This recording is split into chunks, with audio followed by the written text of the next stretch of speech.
Romanos, capítulo 9, versículo 1. Amém? Vamos lá, então?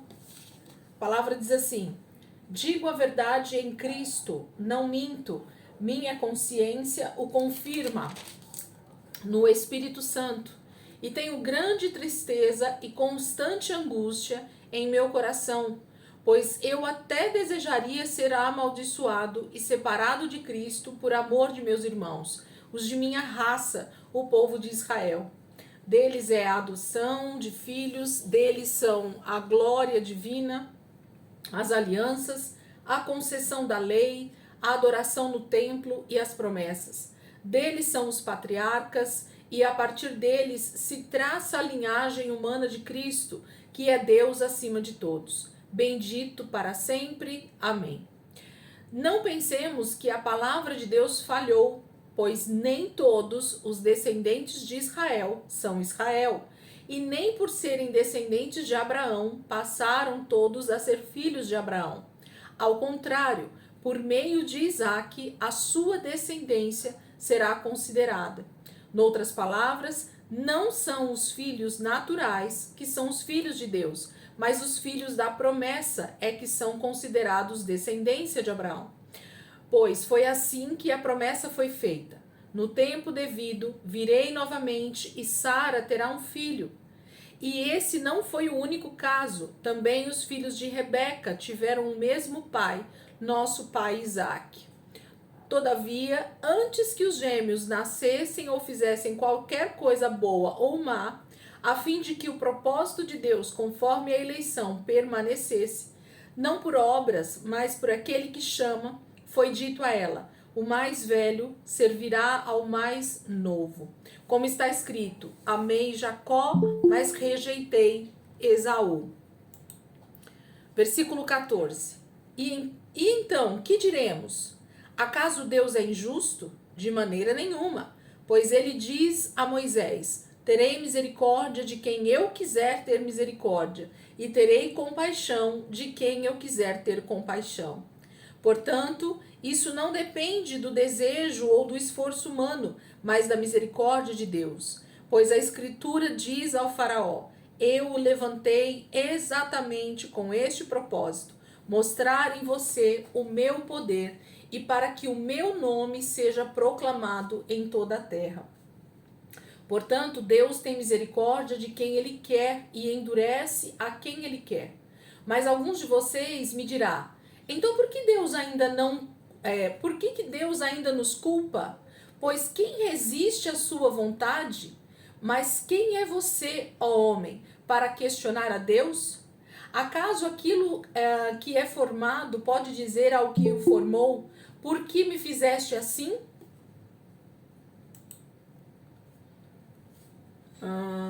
Versículo 21.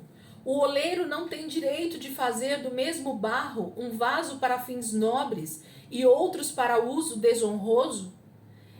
E se Deus, querendo mostrar a sua ira e tornar conhecido o seu poder, suportou com grande paciência os vasos de sua ira preparados para a destruição? Que dizer, se ele fez isso para tornar conhecidas as riquezas de sua glória aos vasos de sua misericórdia, que preparou de antemão para a glória, ou seja, a nós, a quem também chamou, não apenas dentre os judeus, mas também dentre os gentios? Como ele diz em Oséias: chamarei meu povo a quem não é meu povo, e chamarei minha amada a quem não é minha amada. E acontecerá que no mesmo lugar em que se lhe declarou: vocês não são meu povo, eles serão chamados filhos do Deus vivo. Isaías exclama com relação a Israel: embora o número dos israelitas seja como a areia do mar, apenas o remanescente será salvo. Pois o Senhor executará na terra a sua sentença, rápida e definitivamente. Como anteriormente disse Isaías: se o Senhor dos exércitos não nos tivesse deixado descendentes, já estaríamos como Sodoma e semelhantes a Gomorra. Que diremos então? Os gentios que não buscavam justiça e obtiveram uma justiça que vem da fé, mas Israel, que buscava uma lei que trouxesse justiça, não alcançou. Por que não? Porque não a buscava pela fé, mas como se fosse por obras. Eles tropeçaram na pedra de tropeço, como está escrito: Eis que ponho em Sião uma pedra de tropeço e uma rocha que faz cair, e aquele que nela confia jamais será envergonhado. Amém, queridos? Boa noite aí quem entrou, graça e paz, né? Quem entrou depois aí, Deus abençoe. Romanos capítulo 9, né? O nosso texto de hoje.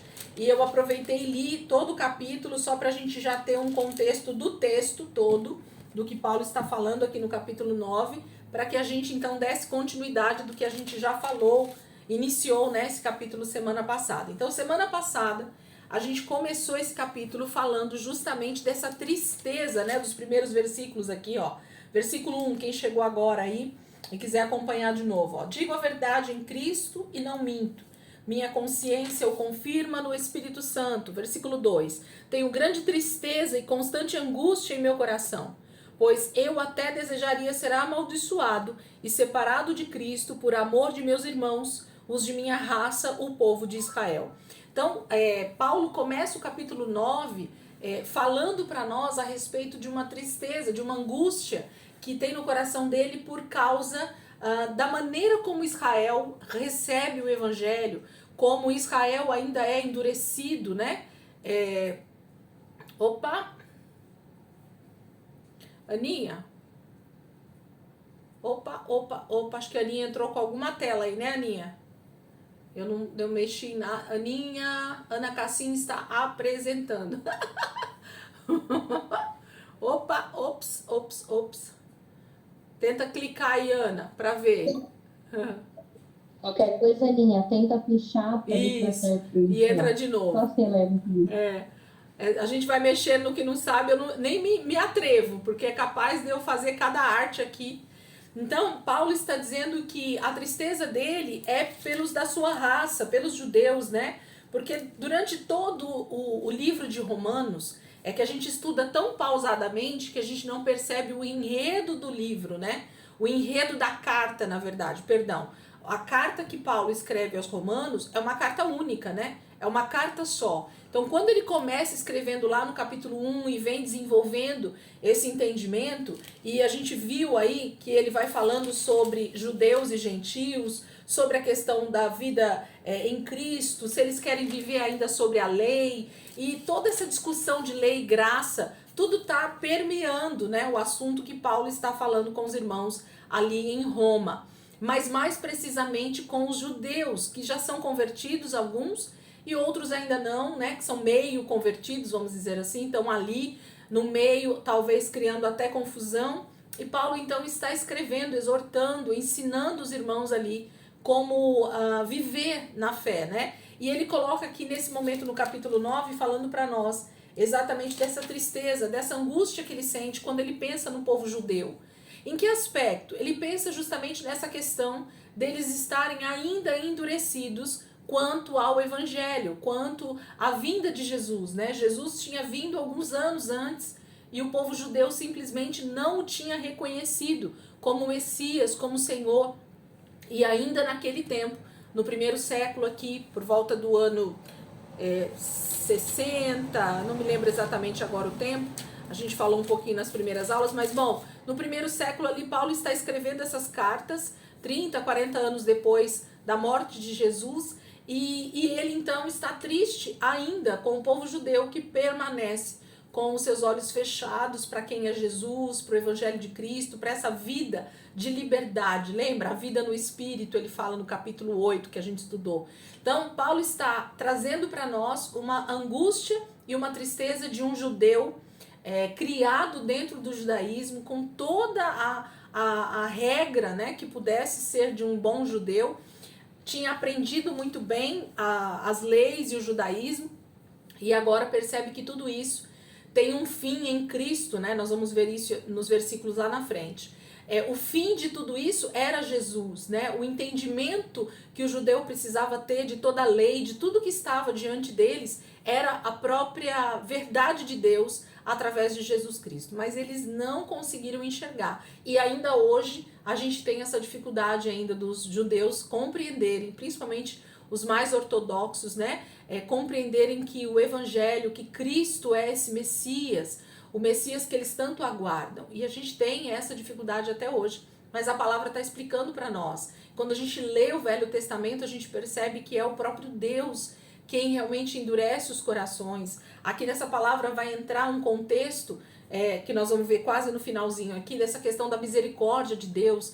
E aqui entra uma dúvida, muitas vezes teológica, de salvação, e a gente vai perceber isso. Mas Paulo está falando sobre, nos primeiros versículos, sobre essa tristeza que ele tem da raça do seu povo, né? Da raça dos judeus, desse povo escolhido de Deus. Por que que ele está triste? Porque existem tantas bem-aventuranças, tantas coisas boas que esse povo já recebeu, e que mesmo tendo todas essas bênçãos sobre eles, eles ainda não conseguem compreender quem é Deus e o que Deus está fazendo na história da humanidade. Aí ele começa citando aí mesmo no versículo 3, ele diz assim, ó, vou pegar o do início só para a gente pegar o foco aqui, versículo 3, pois eu até desejaria ser amaldiçoado e separado de Cristo, por amor de meus irmãos, os de minha raça, o povo de Israel. Eu até quero citar para vocês que Paulo, muito provavelmente, ele cita essa questão de ser amaldiçoado, porque ele tem muito forte dentro dele. Primeiro, amor, né, pela nação de Israel, que é o seu povo, é a nação escolhida de Deus, que realmente Deus tem um propósito específico para essa nação, mas eu creio que ele também pode ter lembrado de um momento em que Moisés, como esse intercessor naquele momento do povo de Israel, também fala para Deus sobre isso. Abram comigo Êxodo 32:32. Êxodo 32:32. Quem não tiver fácil de achar aí, marca aí só para você ler depois. Êxodo 32:32. Vamos ver o que Moisés fala, que é muito parecido, inclusive, com o que Paulo fala nesse momento. E aí onde eu penso, né, que Paulo, por conhecer muito bem a Torá, o Velho Testamento, ele lembra desse momento do próprio Moisés também tendo esse desejo de ser amaldiçoado, né, de ser separado de Deus por causa de Israel. Êxodo 32:32 diz assim, ó, vamos pegar aqui. Vamos pegar o 31 para a gente entender aqui? Ou 30, na verdade. Vamos pegar o 30. Você que está com a Bíblia aberta aí, então Êxodo 32:30. Diz assim, no dia seguinte, Moisés disse... Oi? É que eu leio? Pode. Moisés voltou para o lugar onde o Senhor estava e disse, este povo cometeu um pecado terrível. Eles fizeram um Deus de ouro e o adoraram. Por favor, perdoa o pecado deles. Porém, se não quiseres perdoar, então tira o meu nome do teu livro, onde escreveste os nomes dos que são teus. Pode continuar, Rê. Então o Senhor disse a Moisés, riscarei do meu livro todos os que pecaram contra mim. Então, é isso aí. Então, vamos até aí. Então, percebem a fala de Moisés? Quem está falando aqui é Moisés, depois justamente do bezerro de ouro ter sido construído. E o desejo de Deus era justamente fulminar já todo mundo ali, né? Acabar com o povo de Israel ali mesmo, já no início da jornada no deserto. Porque Deus percebia que o coração daquele povo estava totalmente endurecido, obstinado por adorar outros deuses. Gente, e não pense nós aqui que nós somos diferentes, ok? O que muda é o contexto, o que muda é a cultura, o que muda é o século, o que muda são os deuses. Mas quando nós falamos sobre idolatria, e é um tema muito abordado em toda a Bíblia, e nós precisamos compreender o que ela significa, Deus está falando sobre colocar outras coisas no lugar de Deus, colocar outros anseios, outros amores, outros relacionamentos, outras coisas que tomem o lugar de Deus. É isso que é a idolatria. Então, tudo aquilo que rouba você de Deus, ou que de forma premeditada, aqui está pior ainda essa palavra, né? Quando eu e você decidimos colocar Deus de lado e viver uma vida independente de Deus, literalmente, de não dependência de Deus e de total colocar Deus de lado. Eu não preciso ler a palavra, eu não preciso orar, eu não preciso jejuar, eu não preciso fazer nada para Deus. Eu não preciso ir no culto, eu não preciso ajudar os meus irmãos, eu não preciso fazer nada, né? Quer falar, Rê? Deus não ser prioridade, né? E não só isso, né? Porque às vezes, além dele não ser, ele não é na minha vida mesmo. Tipo assim, ele não faz parte. Ele nem tá na lista, né? Das minhas prioridades. Além dele não estar no topo, às vezes ele não está. A gente tem uma falsa religião, vamos dizer assim, né? Então a gente cria outros deuses. Tudo que toma, gente, o lugar de Deus na nossa vida, ou tudo aquilo que nós amamos demais, se tornam ídolos, se tornam deuses na minha vida. Então a gente precisa estar atento e regularmente nos voltar para nós mesmos, examinando o homem a si mesmo o tempo todo e perceber se é isso que não está acontecendo. Bom, o povo estava lá então, adorando aquele bezerro de ouro, e Moisés, vendo aquela situação, sabe que Deus naquele momento poderia matá-los num só momento. Todos, literalmente todos. E aí, se você ler aquela história ali de Moisés, ele vai interceder pelo povo. É o papel de Moisés ali durante toda aquela jornada, interceder por esse povo obstinado, terrível. E nós lemos que Jesus também é o nosso intercessor, à direita do Pai. Ele está lá intercedendo por nós o tempo todo. Então Moisés tipifica esse intercessor naquele momento da história, e Jesus hoje é o nosso sumo sacerdote diante de Deus, intercedendo por nós todo o tempo. Pai, dá mais uma chance. Pai, perdoa mais uma vez. Pai, eles vão se voltar para o Senhor. Essa é sempre a intercessão de Jesus a nosso respeito. E mesmo assim o nosso coração também está endurecido e às vezes obstinado e longe de Deus. Então Paulo tem uma tristeza porque ele percebe, olhando para os cristãos do primeiro século, para a igreja em Roma, para os irmãos, para as notícias que ele recebe, ele percebe que o contexto parece o mesmo. Então ele diz assim: Deus, eu queria muito que o Senhor talvez riscasse o meu nome, que eu perdesse a minha salvação, se isso valesse a pena em prol do meu povo, de Israel, que Israel fosse alcançado pela graça do Senhor, que todos fossem salvos. Então é um anseio de alguém que sabe o quanto é a misericórdia de Deus na sua vida. Paulo sabia muito bem o que era ter sido um judeu com os olhos vendados, um judeu cego espiritualmente, né? Um judeu que só enxergava a lei como alguma coisa para ser salvo. E ele então entende que a lei jamais conseguiu aperfeiçoar alguém. Falamos muito já sobre isso. A lei não nos leva à santificação. A lei só nos faz perceber o quanto nós somos pecadores. Agora, a graça de Deus, o favor de Deus, o Espírito Santo habitando dentro de nós, ele sim nos capacita todos os dias a não mais vivermos em pecado. Então, Paulo está totalmente triste porque ele queria muito que Israel se convertesse. Ele queria muito que Israel se voltasse para Deus por completo, que todo Israel abrisse os seus olhos e percebesse Jesus e percebesse essa graça. Mas ele sabe que não é bem assim.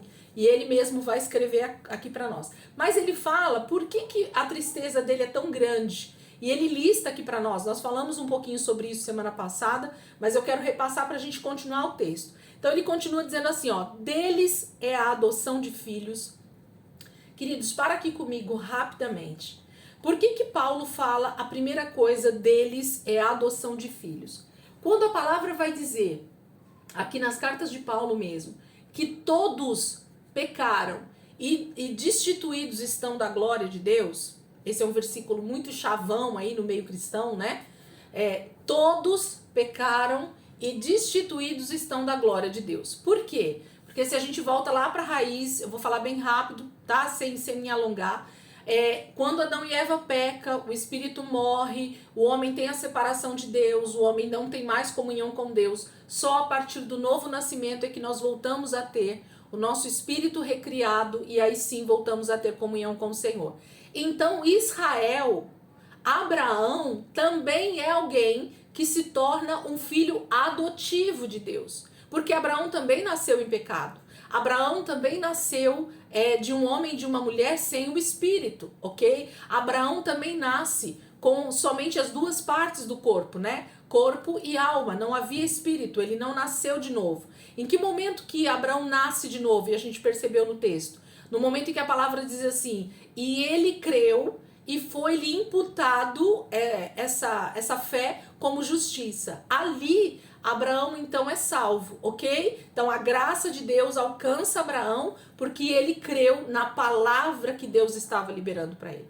Então Abraão foi salvo naquele momento, mas Abraão não era alguém salvo por natureza, alguém nascido de Deus por natureza, ok? Ele era alguém morto espiritualmente como eu e você. Então Israel como um todo, nascido dessa linhagem de Abraão, eles também são adotivos, assim como nós somos hoje. E é nessa linha, gente, que Paulo está tentando nos levar nesse texto. Eu queria que você, ao mesmo tempo que eu tenho que falar um pouco rápido para a gente conseguir avançar na aula, se vocês quiserem ou se vocês tiverem dúvida aí no que eu for falando, por favor, abra um áudio, para e pergunta e fala. Não deixa passar. Porque o entendimento disso vai fazer a gente compreender o texto, vai fazer a gente compreender a palavra, vai fazer a gente compreender o que é então esse texto tão duro que Paulo vai terminar o capítulo 9 falando. Se eu não entender o início, eu não vou entender o fim. No fim vai dar um problema na tua cabeça aí que você vai achar que Deus é injusto,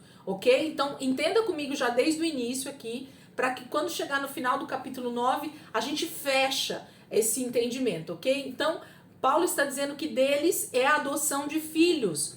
Então, Deus também, através desse chamado que ele faz a Abraão, ali em Gênesis 12, Deus chama Abraão, Abraão ouve a voz de Deus o chamando e diz, Senhor, eu estou te ouvindo, eu decido te obedecer. O mesmo chamado que eu e você recebemos quando aceitamos Jesus. Esse é o chamado de Abraão. Esse é a voz que Abraão ouve, a mesma que nós também ouvimos quando nós aceitamos Jesus como Senhor e Salvador. Então, Israel não é filho de Deus de maneira direta. É isso que eu quero que vocês entendam. Porque Adão e Eva pecou, quebra-se então esse vínculo divino direto, né? Se eles não tivessem pecado, então sim, todos teriam nascido com esse DNA de Deus, mas não é o caso. Então, os filhos de Noé, infelizmente, não tinham nascido de novo e criam toda uma linhagem, mas nós falamos em alguma aula aí que Abraão descende, então, de Sem, né, do primeiro filho de Noé, ele é a 10ª linhagem ali de Sem, e ele, então, recebe um chamado de Deus, Deus chama Abraão, e Abraão, então, recebe esse chamado, ele aceita, vamos falar assim para a gente entender, ele aceita Jesus como Senhor e Salvador da sua vida, então ele é salvo. A fé entrou em Abraão, assim como entra em nós quando nós aceitamos Jesus. E ele recebe uma promessa, ele recebe a vida de Deus dentro dele. Então, Israel também é adotado, ok? Só que eles têm uma adoção primária. É quase que se Deus dissesse assim, os meus primeiros filhos adotivos, ou a principal, né, linhagem que Deus adotou até então era Israel, ok? Então Deus chama esse Abraão, esse filho adotivo, ele é o primeiro de muitos filhos, ele faz promessa para eles, mas até Jesus, somente a linhagem de Abraão é que era filho de Deus, ok? Adotivo, mas filho de Deus, certo? Deus escolheu essa nação e ponto final. Nós não podemos discutir, e Deus vai falar aqui que quem somos nós, né, para discutir com Deus, mas deles é a adoção de filhos. Então a primeira coisa que Israel é, como eu sou, Abraão foi, assim como eu também era, mortos espiritualmente, e Deus nos chamou. Deus então nos adotou como filhos, e nós passamos a ser filhos por adoção, a palavra fala, ok? Co-herdeiros com Cristo. Então Abraão também. E aí Paulo está falando, deles então é a adoção de filhos. Deles são a glória divina. Então, ele está falando que também de Israel a manifestação de Deus era constante no meio de Israel. Deus decidiu habitar no meio daquele povo, literalmente. Então, Deus pede para ser construído um tabernáculo no meio do deserto, e a glória de Deus se manifesta para Israel. E Deus então permaneceu com aquele povo até Jesus vir. Porque todas as vezes que eles invocavam o nome do Senhor, todas as vezes que eles adoravam o Senhor com todos aqueles rituais, a glória de Deus vinha e tomava aquele lugar e estava com eles, e Deus habitava no meio deles através do tabernáculo. Existe todo um contexto espiritual aí, lógico, da história e espiritual, mas Paulo está dizendo que deles são a glória divina. Eles tinham a manifestação de Deus literalmente. Sabe o que nós temos hoje através do Espírito Santo? Essa glória divina em nós, esse habitar de Deus, né, através do Espírito Santo dentro de nós. Isso é essa glória divina que Israel tinha. Eles tinham Deus habitando no meio deles, mas não dentro deles, como nós temos. Então, eles têm a glória divina externamente, vamos dizer assim. E nós hoje, pela graça de Deus, temos a glória divina internamente. O Espírito Santo habita dentro de nós. Mas Paulo está falando que deles era a glória divina. As alianças, gente, todas as alianças que Deus fez foi através de Israel. Então Deus começa através de Noé, Deus depois continua isso através de Abraão, Deus continua através de Isaac, Deus continua através de Jacó, Deus continua cumprindo essas alianças que ele fez com o seu povo, com Israel.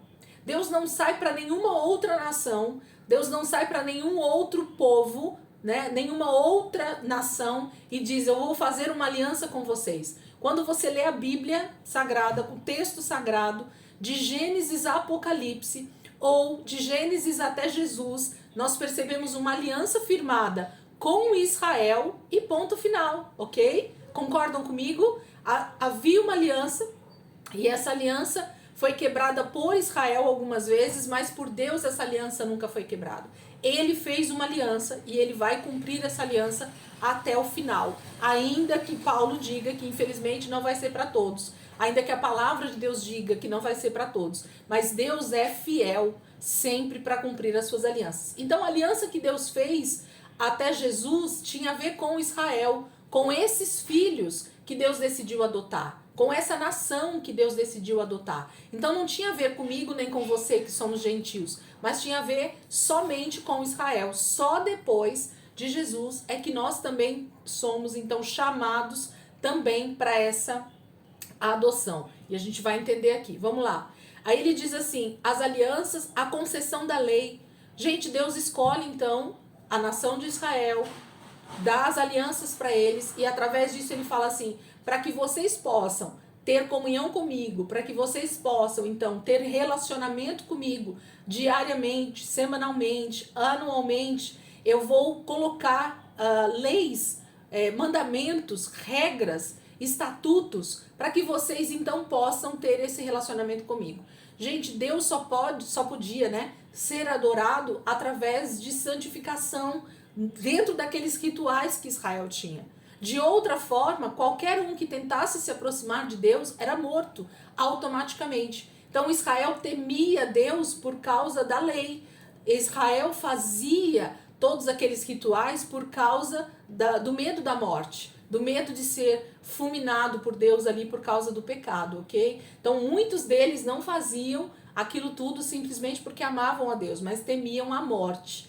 E isso não é diferente conosco também, ok? Muitos de nós temos ido à igreja, temos servido a Deus, não porque amamos a Deus, não porque desejamos obedecê-lo, mas porque nós temos medo do inferno, ok? Então isso é um perigo terrível no meio da igreja, ok? Quando nós não entendemos essa adoção de Deus, quando nós não nascemos da água e do Espírito, como Paulo está nos ensinando, quando nós não compreendemos que obedecer vai muito além de simplesmente criar rituais ou criar regras humanas, mas tem a ver com um coração realmente decidido a obedecer a Deus, independente dos prejuízos que eu venha a ter com essa obediência, isso sim vai te levar a um relacionamento profundo e vida eterna com Deus. Agora, regras, mandamentos, estatutos, segundo regras humanas, nenhum deles vai nos levar para Deus. Pelo contrário, seremos naquele dia achados em dívida, né? E Deus vai dizer, eu não te conheço. Vamos continuar. Ele diz assim, a adoração no templo, até Jesus, gente, os únicos a poder fazer os rituais, a poder ter acesso ao tabernáculo e depois ao templo de Salomão e depois ao segundo templo, eram os levitas, eram o povo da tribo de Levi. Mas ninguém de Israel, e muito menos um gentil de outra nação, poderia ter acesso para dentro do tabernáculo. Tinha acesso somente no átrio. No átrio todo mundo tinha acesso, qualquer pessoa, seja judeu ou não judeu. Agora, passando do átrio, qualquer pessoa que tentasse acessar o lugar santo ou o santíssimo seria morto. Por quê? Porque existia uma tribo específica que estava incumbida disso, que estava separada para isso. Então, para Israel é que foi dado o serviço, a adoração no templo. E mais precisamente, quem não tem esse entendimento, ou quem nunca anotou isso nos seus estudos ou na sua Bíblia, gente, a adoração, a principal tradução para a palavra adoração é serviço, trabalho, ok? Então, quando você diz que você é um adorador, o que você está dizendo para Deus, se você tem esse entendimento, segundo a palavra de Deus, é dizendo assim: Senhor, eu sou teu servo e servo dos meus irmãos e estou pronto a obedecer e a servir. Então, ser um verdadeiro adorador é aquele que realmente sabe o quanto ele deve servir ao seu próximo. E servindo ao seu próximo, você está servindo ao Senhor. Para comigo e pensa para ver se o que eu estou falando tem sentido ou não. Porque eu gosto que você pense junto comigo, para não ficar, como diz os irmãos lá da antiguidade, eles falam, para não ficar nas minhas palavras, irmão, vou ler um texto bíblico. Era assim que os irmãos falavam quando tinha oportunidade na Assembleia. Não é assim? Quem é da Assembleia de mais tempo sabe como é que é. Para não ficar nas minhas palavras, aí a pessoa ou cantava um hino, ou pegava um texto bíblico e lia. Então, para não ficar nas minhas palavras, o que eu estou falando é o seguinte: pensa comigo, adoração, ser serviço. E Paulo está dizendo que a adoração no templo era somente para a tribo de Levi, para Israel, ok? Por que ele diz isso e por que eu sei que adoração é serviço? Quando você pensa em tabernáculo, quando você pensa principalmente em tabernáculo, o que vem à sua cabeça? Vem louvor? Vem uma banda tocando música? Não. Quando você pensa em tabernáculo, vem um ministério de dança e as meninas dançando? Não. Quando você pensa em tabernáculo, você vê uma galera do lado de fora ali no átrio, de mão levantada, e a tribo de Levi ali tocando alguns instrumentos e o povo de joelho, de olho fechado. É isso que você pensa quando você pensa em tabernáculo? Não. A única coisa que a tribo de Levi fazia dia após dia, gente, dentro do tabernáculo era trabalhar. Da hora que aquele povo levantava até a hora que eles dormiam, eles tinham um serviço a ser feito. Matar animais, sacrificar animais, colocar animais em cima do fogo, lavar as peças que eles tinham usado, se lavar para entrar dentro do lugar santo, acender candelabro, fazer esse azeite aromático, fazer os pães para trocar todo sábado, limpar depois que todo o sacrifício era feito, e daqui a pouco tinha mais sacrifício. Então, assim, o trabalho era constante, o serviço era constante. E a tribo de Levi é o exemplo de um verdadeiro sacerdote, de um verdadeiro sacerdócio, de um verdadeiro adorador. Que trabalha em prol de quem, gente? Os levitas trabalhavam em prol deles mesmos? Não, eles trabalhavam em prol do povo, dos pecadores. Ok? Então os irmãos lá que pecavam de Israel iam lá e levavam os seus sacrifícios para que os levitas fizessem todo o ritual, sacrificassem aquele animal em favor deles para que o pecado deles fosse perdoado. Então, em que momento que há glamour em ser um verdadeiro adorador de Deus? Ok? Para mim, de verdade, não há glamour nenhum. Pelo contrário, você se torna servo dos outros, ok? E isso, então, é ser um verdadeiro adorador. Isso, então, é entender como é que Deus institui o sacerdócio na terra. Nós somos hoje um sacerdócio real também. E nós, então, estamos aqui para fazer o quê? Uns com os outros. Servir. Ok? Então, Não tem outro. Todo o restante que nós fazemos, tudo isso que eu falei aqui, a música, o louvor, a dança, o teatro, qualquer ministério que vocês possam pensar, a intercessão, tudo que vocês possam pensar no contexto igreja que a gente entende hoje no século 21, tem a ver com serviço, gente. E se você não estiver ali servindo, principalmente aos teus irmãos, para a edificação da igreja, então você não é o verdadeiro adorador, ok? Se você está fazendo tudo o que você faz para que o seu ego fique inflado, para que você receba elogios, para que você receba o quanto você canta bem, o quanto você toca bem, o quanto você dança bem, o quanto você ora bonito, o quanto você prega bonito, o quanto você ensina bonito, então, paramos. Esse não é o propósito de ser um adorador, ok? Então, Paulo está dizendo que a adoração no templo foi dado primeiramente a Israel. E principalmente a tribo de Levi. Ainda tinha uma galera separada, ok? Então nós podemos colocar como igreja hoje, esses santificados, aqueles que já nasceram de novo, eles também são esses que estão prontos a trabalhar por aqueles que ainda estão em pecado e que também precisam da salvação e que precisam ser alcançados pelo Senhor. Então tem muito trabalho para ser feito ainda hoje, ok? Mas nós queremos só a parte do glamour, a parte bonita, né? Amém por isso. E vamos aprendendo com a palavra. Então ele diz assim, a adoração no templo e as promessas. Quando fala das promessas, gente, eu gosto mais ainda. Porque, infelizmente, a exegética que é feita dos textos bíblicos, ou podemos falar tanto a hermenêutica quanto a exegética, segundo a teologia, que é a análise dos textos bíblicos, né? Nada mais é do que isso. O que é fazer uma exegese do texto? É realmente extrair ou entender e compreender o texto o máximo possível, certo? O que se faz hoje em dia de exegética num texto bíblico é muito raso, é muito superficial, ou quando não, é algo muito trazido para o seu próprio benefício. Vou dar um exemplo como eu gosto de dar para a gente entender. Quando você pega, por exemplo, o texto do Vale de Ossos Secos, todo mundo gosta aqui, inclusive eu, ok? Ezequiel 37, certo? Quando você pega Ezequiel 37 e você coloca ali toda aquela profecia, todas aquelas promessas de ressurreição para simplesmente o momento que eu estou vivendo na minha vida agora e que Deus quer ressuscitar e que Deus quer fazer, eu estou simplesmente tomando posse de uma promessa que não é feita para mim. Ezequiel 37 não fala de mim e de você. Ezequiel 37 fala de Israel, ok? Fala da ressurreição dos mortos na volta de Jesus, ok? Então assim, Elisângela, tem problema fazer uma campanha sobre o Vale de Ossos Secos e pregar lá na minha igreja? Não tem problema. Só que se você pegar simplesmente essa palavra e lançar ela para a sua vida, para o seu momento, e falar que isso é o que a palavra de Deus está dizendo, aí tá errado. Porque não é isso que a palavra de Deus está dizendo. Quando você pega o livro de Ezequiel e quando você chega então em Ezequiel 37, Deus está falando justamente sobre a ressurreição nos últimos dias.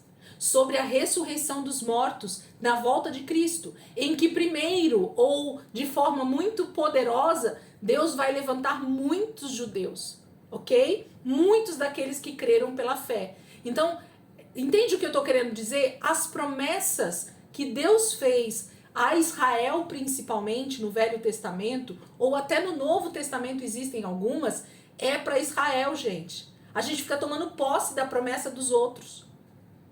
A gente fica tomando posse da palavra que Deus liberou para aquela nação ou para aquela pessoa. Isso é muito ruim. Por quê? Porque a gente faz uma análise errada do texto. Ok? O que são promessas para nós hoje como povo de Deus, como igreja? O Novo Testamento, gente. Então vai lá. Depois que Jesus veio, tudo que Jesus começou a falar que aconteceria, que seria uma verdade para o povo dele, aí eu me encaixo. Agora, tudo aquilo que fala sobre Israel, sobre o que Deus fez antes da nova aliança, não tem a ver comigo. Tem a ver com Israel. Tem a ver com a nação que Deus estava falando.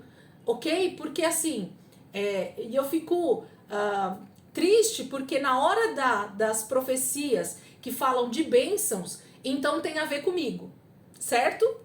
A gente geralmente pega as passagens mais poderosas do Velho Testamento e lança para nós. Olha a palavra que Deus tem para minha vida. E pega lá a promessa feita a Israel e toma posse, certo?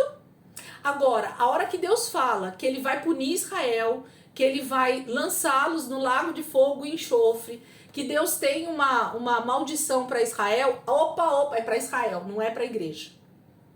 Não é essa palavra que Deus está falando aqui através de Isaías, de Ezequiel, tem a ver com aquele povo que era rebelde lá de Deus, de Israel. Concordam com o que eu estou querendo dizer? Vocês entendem o que eu estou querendo dizer, na verdade?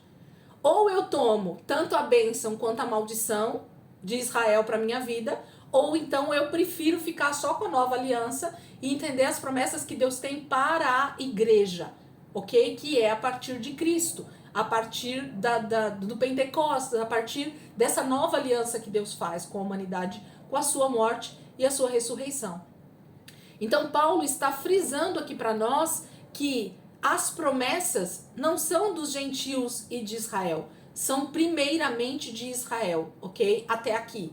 Agora, daqui para lá, Paulo vai falar sim, que nós temos participação com Israel, porque nós nos tornamos um só povo de Deus. Aí tá tudo certo. Agora, até então, ele fala assim, eu não consigo acreditar em um povo que recebeu tantas promessas de Deus e mesmo assim eles não conseguem enxergar essas promessas de Deus. A tristeza de Paulo é justamente sobre essa questão das promessas que não são recebidas como algo poderoso sobre a vida deles. Eles desprezam algumas promessas de Deus, eles simplesmente fecham os olhos, fecham os ouvidos, porque a palavra está dizendo a respeito do que Deus vai fazer, ok? Então é disso que Paulo está falando aqui sobre as promessas. Ele continua no versículo 5, deles são os patriarcas, sim, vem deles, né? Abraão, Isaac e Jacó, os grandes patriarcas, de onde descende todo o restante. E aí ele diz, e a partir deles se traça a linhagem humana de Cristo, que é Deus acima de todos, bendito para sempre. Então Paulo está dizendo o quanto a nação de Israel, o quanto essa linhagem a partir de Abraão é bendita, o quanto essa linhagem a partir de Abraão é abençoada, é liberada uma bênção sem medidas sobre Abraão, Isaac e Jacó, ok? E aí ele vai continuar agora explicando para nós. Entenderam até aqui o que Paulo está falando sobre a tristeza dele a respeito de Israel, do povo de Israel, que ainda não está dando ouvidos? Versículo 6. Não pensemos... Vai fechar, né, gente? 7 minutos? Eu vou ler e a gente daqui a pouco já fecha. Me ajuda a lembrar aí, faltou 7 minutos. Não pensemos que a palavra de Deus falhou, pois nem todos os descendentes de Israel são Israel. Nem por serem descendentes de Abraão, passaram todos a ser filhos de Abraão. Ao contrário, por meio de Isaque, a sua descendência será considerada. Noutras palavras, não são os filhos naturais, grifa o naturais aí, por favor, ou faz alguma... Não, eu não sei como é que tá a tradução de vocês aí, tá? Se tiver alguma tradução muito diferente, pode ler. Versículo 8. Noutras palavras, não são os filhos naturais que são os filhos de Deus, mas os filhos da promessa é que são considerados descendência de Abraão. Vamos parar aqui para a gente entender. Gente, desde Abraão até hoje e até Jesus voltar, os que são considerados filhos de Deus são nascidos debaixo de promessa, debaixo de palavra de fé. Então, o tempo todo, Paulo, Pedro, o autor de Hebreus, que a gente não sabe quem que é, e tantos outros que vão escrevendo aqui as cartas e o Novo Testamento, eles vão nos levando a refletir sobre essa questão de Deus dar uma promessa de uma linhagem que a partir dessa linhagem é que eles seriam chamados então filhos de Deus. Por quê? Vamos pegar Gálatas 4, 21 ao 31, só para a gente relembrar isso, porque a gente precisa compreender o que Deus está falando aqui, para a gente não duvidar daquilo que Paulo está escrevendo e por que então nós precisamos ser filhos pela fé, inclusive de Abraão. Gálatas 4, nós já estudamos lá no comecinho, quem quiser pegar essa aula lá depois, volta lá no canal, essa aula tá lá, tranquilinha. Gálatas 4, 21. Olha o que Paulo está ensinando lá para os irmãos em Gálatas e que a gente já estudou isso bastante, mas vamos ler só para a gente lembrar. 4, 21 diz assim: digam-me vocês, os que querem estar debaixo da lei, acaso vocês não ouvem a lei? Pois está escrito, olha aí, que Abraão teve 2 filhos, um da escrava e outro da livre. Então quem que é a escrava, gente? Agar, né? Quem é livre? Sara. 23. O filho da escrava nasceu de modo natural. Vamos parar aqui. Ó, lembra lá o natural que ele acabou de falar lá? Que não são os filhos de Deus os que nascem de forma natural? Então aqui de novo Paulo está falando sobre o filho que nasce de forma natural. Como é o nascimento de forma natural, gente? O nascimento de forma natural que Deus está falando aqui na palavra é de alguém que tem simplesmente a relação sexual de um homem e de uma mulher e nasce uma criança. E aí Deus está fazendo essa relação para nós a respeito do filho nascido de Abraão com Agar, ok? Com a escrava. Por quê? A promessa de Deus para Abraão era de um filho com a escrava? Não, ok? Não. Quem decidiu dar Agar para Abraão foi Sara, duvidando da promessa, ok? Então Sara quis dar uma ajudinha para Deus, e então entrega Agar num momento lá que ela acha que já não vai gerar mais filhos, e ela entrega Agar, e Abraão tem sim um filho com Agar, só que esse filho não é da promessa. O que é, gente, quando a gente fala o filho da promessa? Gravem isso, escrevam isso, põe na Bíblia, faz o que vocês quiserem. Quando fala de filho da promessa, tá falando de uma palavra que é liberada da boca de Deus. Tudo que Deus diz se cumpre. Tudo aquilo que Deus não diz não se cumpre ou eu não devo fazer. Ok? Vamos fechar e abrir 3 rapidinho? minutos. Vamos fechar já que eu quero voltar explicando isso para vocês para ficar claro.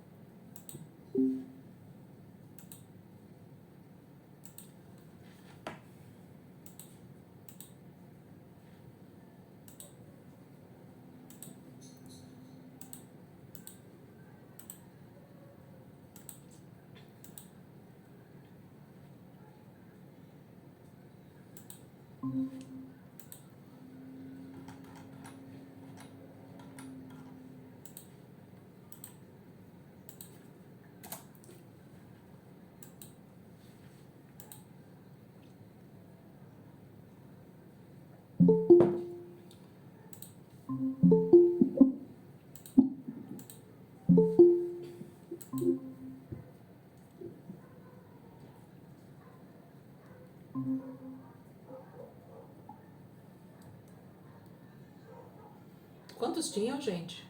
Uns 8, né? 8, 9. 9. O pessoal vai clicar aí.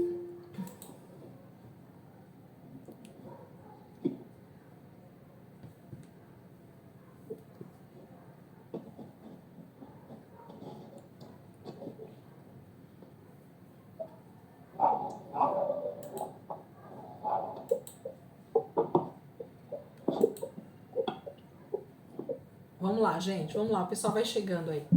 Opa. Acho que demora de chegar o link para alguns, né? Sei lá. Acho que deve ser isso. Vamos lá. O áudio da Aninha tá aberto. Vê aí, Aninha, se tá aberto. É que a Aninha geralmente fica no quartinho sozinha, né, Aninha? Nem tem barulho lá. Tem criança, não tem nada lá. Ela fica sozinha. Não tem nem barulho na casa. Só os passarinhos lá na rua cantando. Vamos lá, gente, então. Então, Deus está fazendo para nós aqui uma analogia, uma tipologia, justamente dizendo que o filho que nasce naturalmente, sem que Deus libere uma palavra, então Deus não havia dito nada para Abraão para ter um filho com outra mulher, mas ele tinha dito que era dele, Abraão e Sara, que nasceria o filho da promessa, o filho que Deus queria que desse continuidade à linhagem de Abraão. Então, era de Abraão e Sara. Tudo que Deus diz, gente, sempre vai se cumprir. Ponto final. A palavra de Deus, ela é verdadeira para se cumprir no tempo oportuno. O problema para mim e para você como ser humano, e para Sara e até para Abraão, era aguardar esse tempo do cumprimento da promessa. Então, quando a gente fala da volta de Jesus, tem algumas pessoas que duvidam, ok? Acham que é conversa, acham que é história de crente, acham que é história da carochinha, mas Jesus vai voltar nas nuvens. E tudo que a palavra de Deus diz, principalmente em Apocalipse e em outros textos bíblicos, vai se cumprir. Então, o tempo de Deus é que nós não conseguimos compreender, porque o tempo é dele, não é nosso. Mas quando então existe uma promessa para Abraão que ele teria um filho, ele deveria ter só aguardado. E nasceria somente, então, Isaac, ok? E seria somente uma linhagem de filhos vindos de Abraão. Ele não teria tido Ismael e talvez não teria tido os filhos com Quetura também depois de Sara, ok? Mas o principal aqui é Isaac. Então, o que Deus está falando para nós, tanto lá no texto de Romanos, quanto aqui? Ele fala do filho nascido da escrava. E aí, essa escrava, que nós falamos bastante lá quando a gente estudou Gálatas, fala dessa escravidão principalmente do pecado, gente. Essa é a tipologia que Deus está falando, ok? Mas em Abraão, com Sara, Deus faz uma linhagem, então, de homens livres, de pessoas que têm, então, o Espírito de Deus. Abraão não tinha aceitado Jesus, que eu falei para vocês? A graça não tinha sido derramada sobre Abraão. Então, sobre a vida de Abraão havia uma promessa. Então, através de Abraão, teria uma linhagem com o DNA de Deus. Isso é tremendo e maravilhoso a gente entender. A linhagem de Abraão, que vem em Isaac, é uma linhagem da promessa, é uma linhagem de alguém que já tinha nascido de novo. Então, ele podia reproduzir homens segundo a vontade de Deus. Ok? Isso tem a ver com a promessa de Deus. Mas quando fala desse filho nascido de Agar, Agar não tinha a promessa sobre a vida dela. Agar era uma escrava, egípcia inclusive, ok? E dela então vem um menino chamado Ismael, que então se torna uma nação totalmente contrária aos princípios de Deus. Por quê? Porque pegou um homem que tinha uma promessa e deu uma mulher que não tinha uma promessa sobre ela. E aí a mistura ficou um pouquinho complicada. E então tem Ismael. Bom, é um outro estudo, mas eu queria que vocês entendessem que quando Deus fala desse novo nascimento ou desse nascimento através da promessa, Deus está falando sobre a fé que foi liberada a Abraão. E por causa desse novo nascimento de Abraão, ele podia gerar filhos para Deus, mas através de Sara e não através de outra mulher. Então tinha que ser o filho que ia nascer de Abraão e de Sara. Este era o filho da promessa. O que é o filho da promessa? É o filho da palavra que Deus tinha liberado, ok? Então Deus liberou que Abraão e Sara teriam um filho e que desse filho nasceria toda a descendência daquilo que Deus queria fazer através da nação de Israel. Vamos voltar lá para o texto de Romanos? Depois, se vocês quiserem ler de novo um pouquinho aqui, o restante do texto de Gálatas, leiam, mas eu não vou ficar segurando lá não, porque acho que vocês entenderam o que eu quis dizer aqui. Então, voltando para o texto, ele diz assim, ó, versículo 6. Não pensemos que a palavra de Deus falhou, pois nem todos os descendentes de Israel são Israel, nem por serem descendentes de Abraão, passaram todos a ser filhos de Abraão. Ao contrário, por meio de Isaac, a sua descendência será considerada. Então, Deus só considera filhos da promessa ou filhos de Abraão aqueles que nascem a partir de Abraão com Sara, que é Isaac. Mas Paulo vai ainda mais longe, gente. Vai ainda mais longe. Abraão creu em Deus e isso foi lhe imputado como justiça. Então, no tempo certo, ele se deita com Sara e a palavra fala que de um homem já envelhecido e de uma mulher já totalmente envelhecida, Deus faz a geração de um filho que daria a linhagem perfeita de Jesus, ok? Então, de forma sobrenatural, vamos colocar assim para vocês entenderem, porque foi isso que aconteceu, tá? Deus está fazendo de maneira sobrenatural que um homem que tem fé e uma mulher que também tem fé, que é Sara, nasça então filhos para Deus, ok? Não só um, Isaac foi só o início de uma multidão de filhos para Deus, ok? Mas o que ele está dizendo aqui para nós é que para esse nascimento acontecer, para você ser considerado filho de Abraão, eu preciso nascer não somente da carne, mas principalmente do Espírito, que é da fé.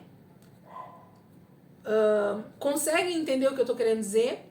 Então, nem todos os filhos que nasceram de Abraão, Isaque e depois posteriormente de Jacó, quer dizer que eles nascem nessa mesma fé em Deus. É isso que Deus está dizendo, que Paulo está escrevendo aqui para nós. Ser considerado filho de Deus, qual é a premissa hoje? Qual é o pré-requisito? Para hoje a gente considerar alguém um filho de Deus, o que essa pessoa precisa fazer? Reconhecer Jesus como Senhor e Salvador da sua vida, certo? Tem a ver com alguma obra? Tem a ver com alguma coisa que a pessoa faz para aceitar Jesus? Não. É totalmente pela fé, ok? A pessoa é chamada, ela recebe a palavra e ela crê. Então, desde Abraão, essa era a forma que todos os filhos, a partir de Isaque, deveriam ter nascido também para Deus. Então, todo aquele que é nascido de Deus, olha a frase que está lá em 1 João. Eu até coloquei esse versículo esses dias no grupo, porque ele fala demais comigo. Todo aquele que é nascido de Deus não vive na prática de pecado. Ok? É isso que o texto de 1 João diz. Todo aquele que é nascido de Deus não vive na prática de pecado. Então, o que deveria acontecer com os filhos a partir de Jacó, no caso, né? Mas de Isaac também, porque Esaú poderia ter também obedecido, certo? Então, o que deveria ter acontecido para eles serem considerados, então, filhos também da promessa, filhos de Deus, a partir de Isaac? Esaú e Jacó e toda a sua linhagem deveriam continuar obedecendo a Deus. Foi isso que eles fizeram, gente?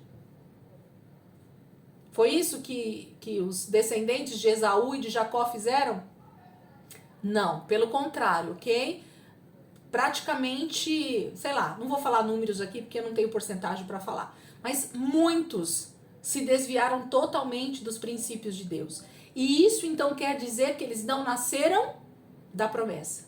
Eles não nasceram da fé. Eles nasceram de um homem e uma mulher que foram para a cama e tiveram um filho, ok?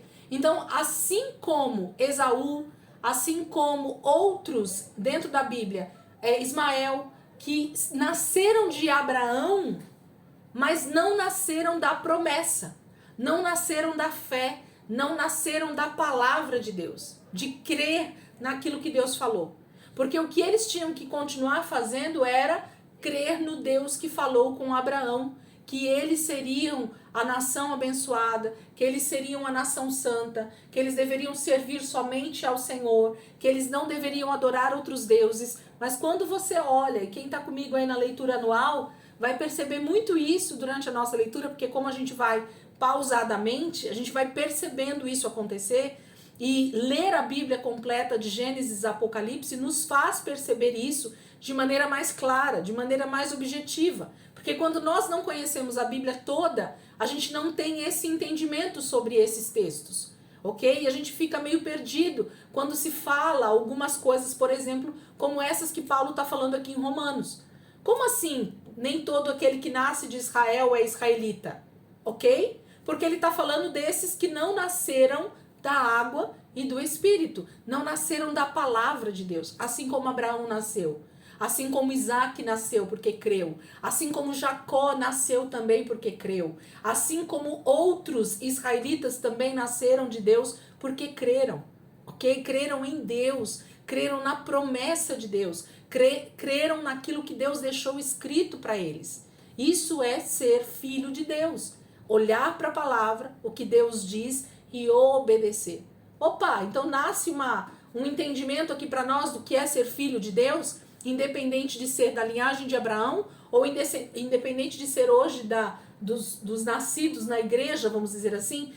O princípio eterno é o mesmo. Nascer pela fé. Nascer de uma palavra liberada por Deus. Deus liberou uma palavra, eu compreendi, ouvi o seu chamado, atendi e passei a obedecer. Isso é ser filho de Deus, ok? Que era o que para ser desde o início. Podemos continuar? Entendemos aí que nem todos que nascem de Israel é israelita? Deu para entender por que Deus está falando isso? Ou por que Paulo está escrevendo isso? Vamos pegar o versículo então, versículo 8. Noutras palavras, não são filhos naturais que são os filhos de Deus, mas os filhos da promessa é que são considerados descendência de Abraão. Então todo aquele que é nascido de Deus é filho de Abraão. Mas foi assim que a promessa foi feita. No tempo devido, virei novamente e Sara terá um filho. Gente, eu coloquei aqui na minha Bíblia que esse versículo, liberado para Sara, no meu entendimento e na minha meditação, que eu quero continuar fazendo, porque eu tenho quase certeza, tem um duplo sentido. No tempo devido, virei novamente e Sara terá um filho. Sara fala desses filhos da promessa, desses filhos da nova aliança. Sara representa a nova aliança, ok? Agar representa a velha aliança, ok? Todos os estudos que os grandes estudiosos fazem remete, o próprio livro de Hebreus e Gálatas fala dessa questão de Sara ser essa mulher que representa hoje a igreja que dá à luz a muitos filhos para Deus, ok? Que era estéril, ok? Mas agora é mãe de filhos. Então, quando Deus fala aqui, quando o próprio Deus fala a Abraão, no tempo devido, virei novamente e Sara terá um filho, eu acredito que tem a ver, inclusive, com a própria Maria também, vindo e tendo um filho, e desse filho, então, vem uma grande família de filhos para Deus. Percebem o duplo sentido da mesma palavra, da mesma promessa? Ok? Porque é num tempo devido, é num tempo que Deus determinou. Então tanto para Sara, naquele momento com Abraão, foi no tempo devido de Deus, que ali era um ano para frente, quanto é a partir da promessa que Deus faz do seu próprio filho vindo também a ser nascido, para que dele nasça muitos filhos, ok? Então, para mim, essa promessa feita a Sara, a Abraão, tem a ver inclusive com a igreja hoje, com o nascimento do próprio Cristo através de Maria. Por quê? Porque Maria também engravida de forma sobrenatural, de forma totalmente sobrenatural. Só Deus, né, tocou em Maria através do Espírito Santo e ela gera então esse filho de Deus que daria a salvação para todo aquele que nele crê. Então, da mesma maneira que houve uma promessa de nascimento para Isaac, e desse menino viria toda a descendência, que viria Jesus, também de Maria nasce sobrenaturalmente, sem a necessidade de um homem gerar ali nela um filho, nasce Jesus também, e através desse filho de Deus nascido, nós como igreja também somos criados, nascidos da promessa, ok? Pode parecer um pouquinho complicado agora eu falando aqui, mas anota isso na tua Bíblia, anota num papel, deixa aí e pede para o Espírito Santo continuar te ensinando isso. Continuar, porque através da própria leitura da Bíblia como um todo, você vai começar a perceber essas evidências de Deus falando essas promessas, de como isso tudo se cumpre, ok? Os versículos isolados, eles parecem um pouco mais complicados do que quando a gente pega o conjunto da obra e lê ela toda e Deus falando de forma completa, né? Fica mais fácil da gente compreender. Vamos seguir. 10. E se esse não foi o único caso, também os filhos de Rebeca tiveram o mesmo pai, nosso pai Isaque. Todavia, antes que os gêmeos nascessem ou fizessem qualquer coisa boa ou má, a fim de que o propósito de Deus, conforme a eleição, permanecesse, não por obras, mas por aquele que chama, foi dito a ela. Olha o que foi dito para Rebeca, quando ela ainda estava com os meninos na barriga. Ela nem sabia exatamente que eram gêmeos, mas através dessa palavra de Deus ela entende então que são dois. Olha o que Deus diz para Rebeca: o mais velho servirá o mais novo. Quem é o mais velho, gente, de Rebeca? Esaú. Esaú. E quem é o mais novo de Rebeca? Jacó. Ok? Jacó. Ok. Então, se Deus fala com Rebeca, quando ela ainda está grávida, que o mais velho servirá ao mais moço, o mais novo, o que Deus já está dizendo que vai acontecer? Que Esaú será servo de Jacó. Então precisou acontecer alguma história entre Esaú e Jacó para que Deus liberasse essa palavra? Eles já tinham nascido? Não. Eles já tinham feito alguma coisa boa ou má para Deus fazer essa promessa para Rebeca? Não.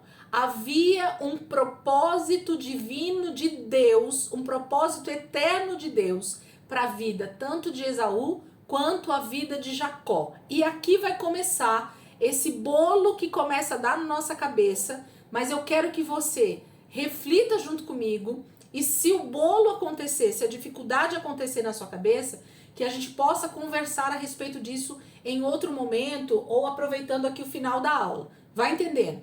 Então, Rebeca está grávida, ok?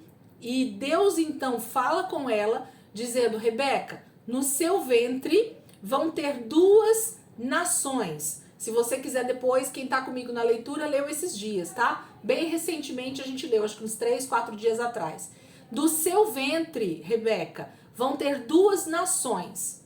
E as duas vão ser rivais entre si, ok? Quem está falando é Deus com Rebeca, ok? Não tem nada a ver com quem já está nascido, não.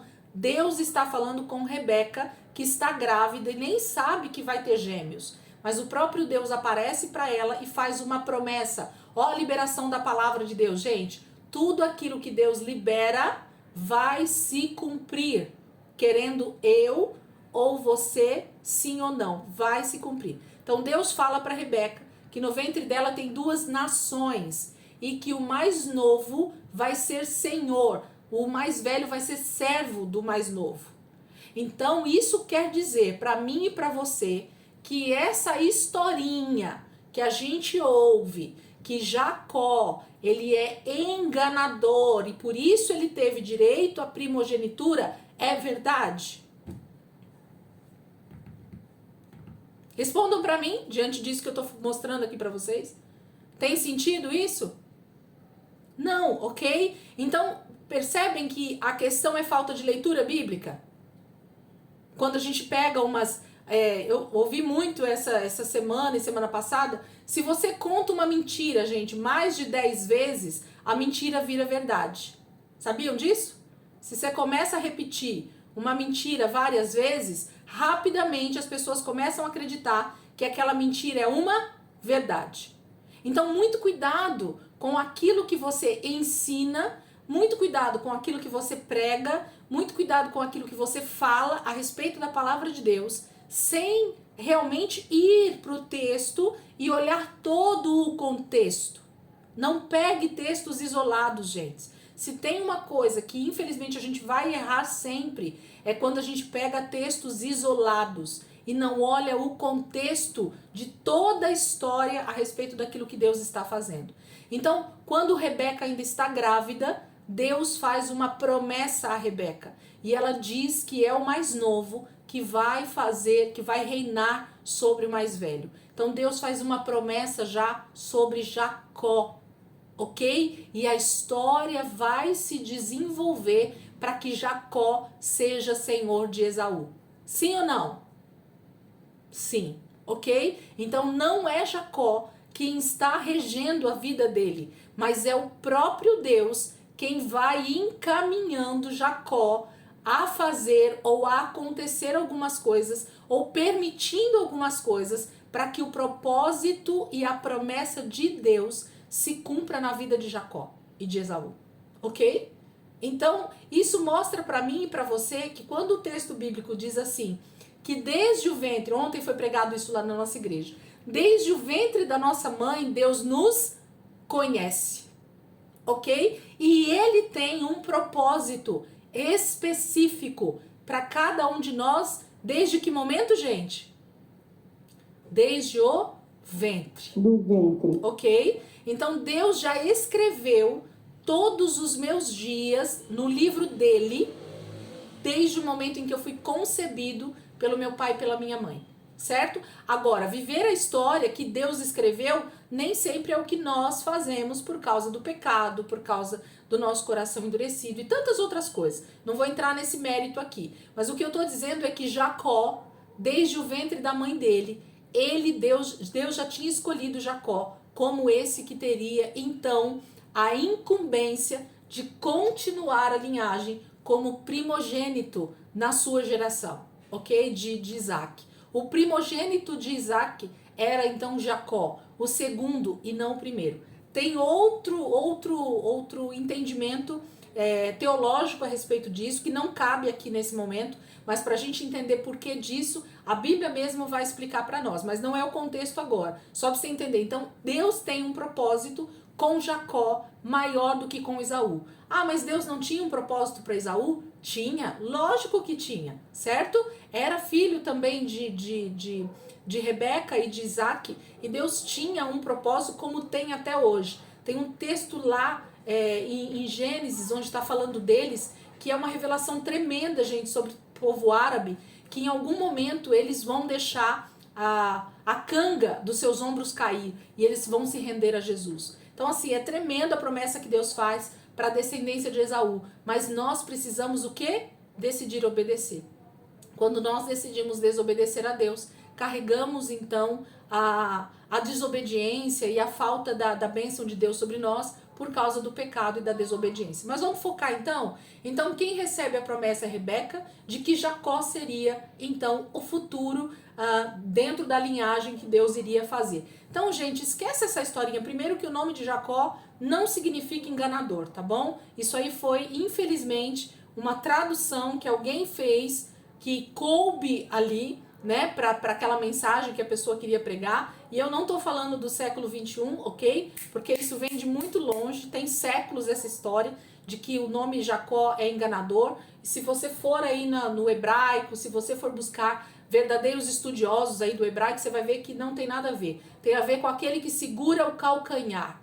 O nome Jacó tem a ver com aquele que segura o calcanhar, aquele que persegue a primogenitura, percebem? Jacó desejava ter nascido primeiro no lugar do irmão. Havia um anseio, um desejo, e é por isso que Deus, possivelmente, essa é a minha interpretação, por isso que Deus faz de Jacó esse primeiro em lugar de Esaú, porque ele deseja realmente ter a bênção de Deus desde o ventre da sua mãe. Os dois meninos brigavam desde o ventre, a palavra de Deus fala, ok? Então havia já um desejo em Jacó de ser alguém realmente dentro dessa linhagem, dentro dessa promessa de Deus. E é Deus quem faz isso, gente.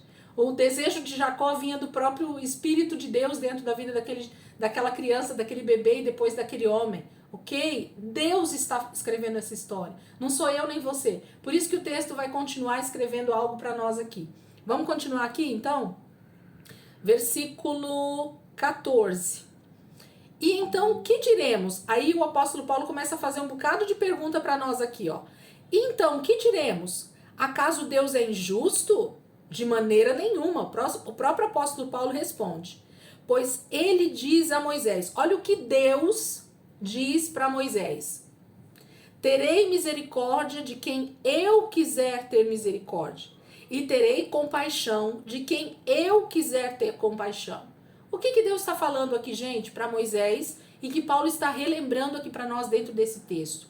Que é Deus quem decide o nosso futuro. É Deus quem decide o propósito que tem para a nossa vida. É Deus quem encaminha. É Deus que nos leva. É Deus que direciona. É Deus que é onisciente, onipresente e onipotente. e nós somos suas criações, e nós não temos que virar para Deus e dizer por que que o Senhor fez desse jeito. Por que que eu nasci nessa família? Por que que eu nasci branco? Por que que eu nasci negro? Por que que eu nasci alto? Por que que eu nasci baixo? Por que que eu nasci pobre? Por que que o outro é milionário? Por quê? Por quê? Por quê? Nós não temos essa autonomia ou não temos esse direito, essa é a verdade. Porque Deus já está dizendo que é Ele quem tem misericórdia de quem Ele quer ter misericórdia, e Ele tem compaixão de quem Ele quer ter compaixão. Isso fala de onisciência, ou muito mais de soberania. Deus é Deus, gente. Deus não é ser humano. Deus não é humano como eu e você. Deus não tem os pensamentos tão pequenos quanto eu e você, mas Ele tem planos e propósitos sempre maravilhosos para cada um dos seres humanos que são criados, gerados dentro do ventre de uma mãe. E aí a pergunta que eu já faço desde já, sem continuar aqui o texto, é dizer, se Deus tem escrito todos os meus dias no livro que Ele escreveu na eternidade, desde o momento em que eu fui concebido pelo meu pai e pela minha mãe, e se Deus é tão poderoso para sempre como Pai desejar o melhor para nós, vocês acham que Deus realmente quer alguma coisa de ruim para algum ser humano, gente?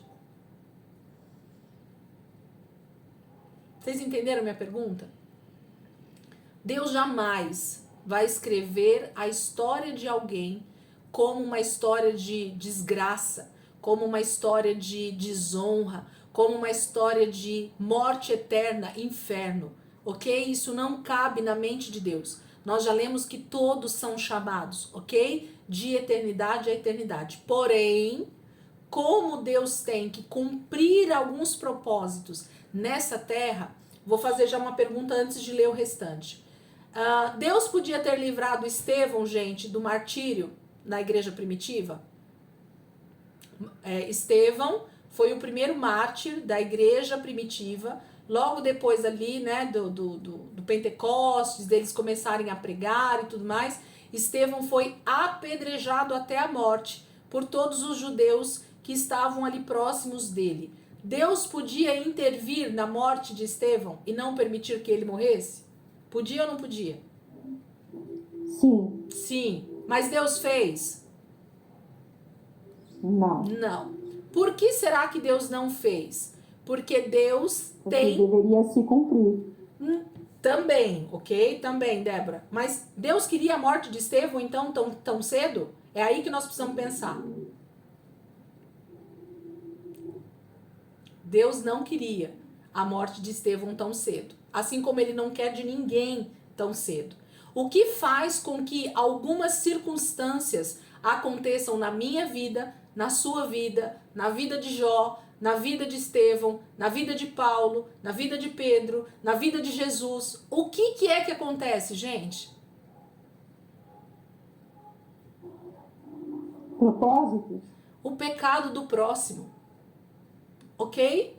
O pecado do próximo. O problema está no outro, que decide desobedecer a Deus de maneira premeditada. Decide não ouvir a palavra de Deus, Deus falando, e então tem atitudes totalmente levadas pelo próprio maligno, ok? E Deus sempre vai ter a permissão disso acontecer por causa do livre-arbítrio.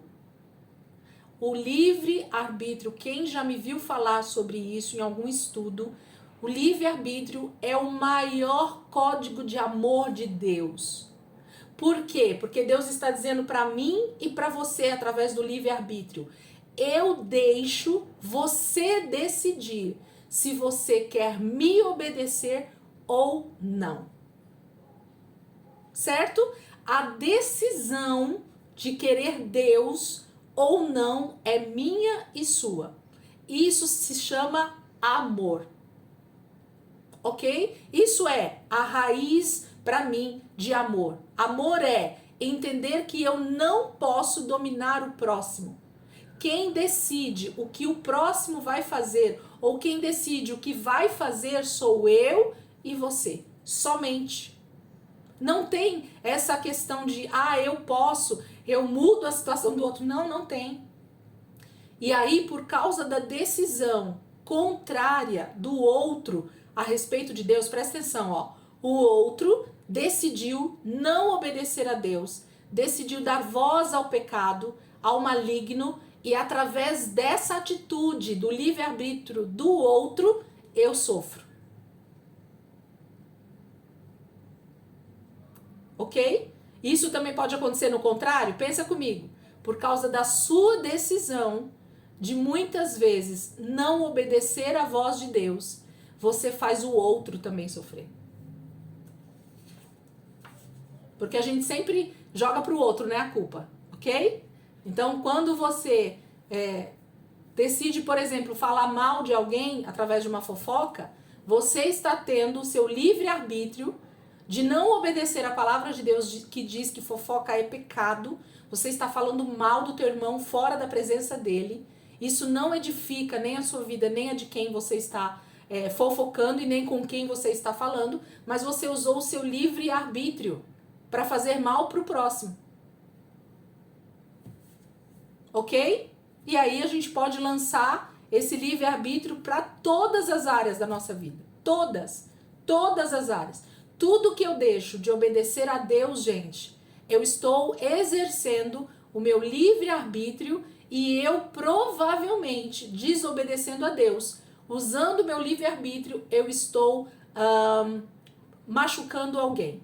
Eu estou sendo uma pedra de tropeço para alguém. Eu estou agindo mal com alguém.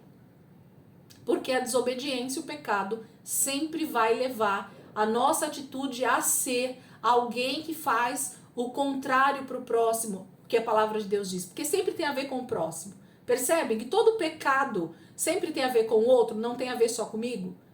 Quando você mente, você prejudica alguém. Quando você adultera, você prejudica alguém. Quando você cobiça a vida de alguém, você prejudica alguém. Entende? Quando você rouba, você prejudica alguém. Percebe que o pecado nunca tem uma raiz de malignidade somente em você? Mas tem sempre algo que reverbera no próximo, que sempre vai cair no colo do próximo. E isso é a tristeza do pecado.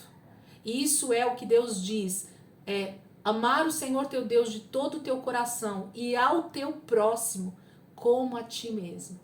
Quando eu compreendo isso de forma real, eu paro de pensar somente em mim e passo a exercer a obediência na palavra para não exercer o livre-arbítrio, fazendo mal para o próximo. Porque o livre-arbítrio geralmente, olha, presta atenção nisso, gente. Já estou terminando. Presta atenção nessa frase. Olha só o que o Espírito Santo falou aqui comigo agora. Eu falo com o Espírito Santo porque essas coisas vêm assim na mente, naquele momento. Todas as vezes que o ser humano usar o livre-arbítrio, ele vai pecar. Todas as vezes que o ser humano usar o livre-arbítrio, ele vai pecar. Porque ele está dizendo para Deus assim, eu vou fazer o que eu quero. Com Deus não tem livre-arbítrio. Ok? Ele nos deu o livre-arbítrio, porque ele quer que eu decida se eu quero ele ou não. Ok? Mas quando eu uso, ter o livre-arbítrio é uma coisa, usar o livre-arbítrio é outra. Ok?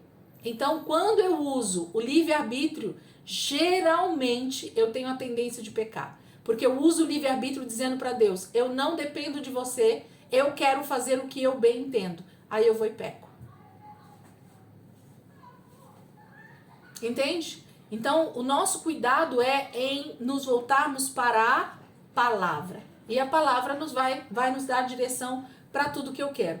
Vamos entrar semana que vem no restante do texto, porque vai falar justamente sobre essa questão, então, de Deus fazer vasos para a honra e para a desonra. E aqui é onde eu falei que a cabeça da gente às vezes dá um nó, Mas como a palavra de Deus, ela mesmo não pode se contradizer, Deus jamais vai falar uma coisa aqui e outra ali, nós vamos entender o que é que Paulo está nos ensinando, o que é que o próprio texto onde ele cita de Êxodo está nos ensinando, e a gente vai entender se Deus é injusto ou não, ok? Vocês podem já ir meditando nessa palavra se vocês quiserem, se não também semana que vem a gente vai estar aqui e vai continuar.